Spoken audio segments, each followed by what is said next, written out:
le chef du centre de renseignement de l'armée espagnole a envoyé un rapport qualifié d'important aux autorités compétentes du voisinage ibérique, sur les villes occupées de Ceuta et Melilla, et les richesses, notamment énergétiques, qui y sont présentes. Le rapport recommandait, aux autorités espagnoles compétentes, la nécessité d'ouvrir une discussion urgente avec les autorités marocaines, sur l'établissement d'une perspective positive convenue par les deux parties, et en même temps de garantir les droits historiques de l'Espagne sur les deux villes. Le même rapport ajoute que cela ne se fera que par la mise en place d'une commission mixte qui étudiera tous les dossiers épineux entre les deux parties, au premier rang desquels la question de la délimitation des frontières maritimes et des villes de Ceuta et Melilla. Comme indiqué dans le rapport, intitulé Les énormes réserves de matériaux énergétiques dans le domaine maritime de Ceuta et Melilla force Madrid à trouver une solution permanente avec le Maroc concernant les deux villes, que les services de renseignement espagnols ont obtenu des informations techniques très importantes par les Espagnols Geological Survey,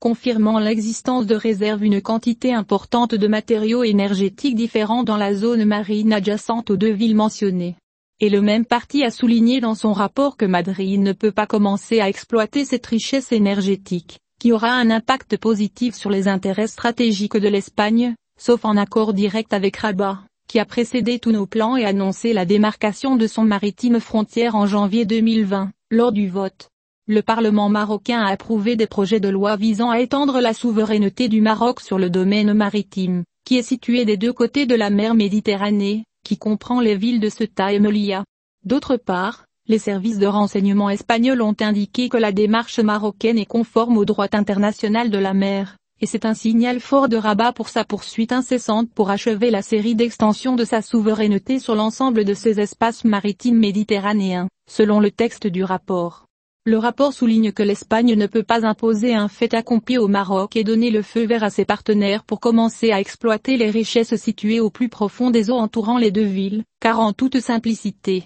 le Maroc est devenu une puissance politique régionale après son retour à l'Union africaine et aussi par son initiation en rejoignant la zone économique de l'Afrique de l'Ouest, CEDEA, ainsi qu'à la suite de son implication dans le projet de gazoduc qui partira du Nigeria jusqu'au Maroc. Et cela lui donne de la crédibilité et de la force devant la communauté internationale dans tout conflit avec nous. En plus de sa force militaire, qu'il a acquise de plus en plus directement après les accords d'Abraham, car elle s'est déversée en l'armée marocaine dispose d'armes techniques et intelligentes très avancées qui l'ont mise dans une position de force au niveau régional, ainsi que dans la région de la Méditerranée occidentale. Le rapport de renseignement indique que le Maroc a envoyé des messages implicites à l'Espagne, lorsqu'il a confirmé devant le Conseil des droits de l'homme des Nations Unies qu'il n'avait pas de frontière maritime avec l'Espagne, définissant Ceuta et Melilla comme des ports occupés. Ainsi que dans son réponse à un rapport des Nations Unies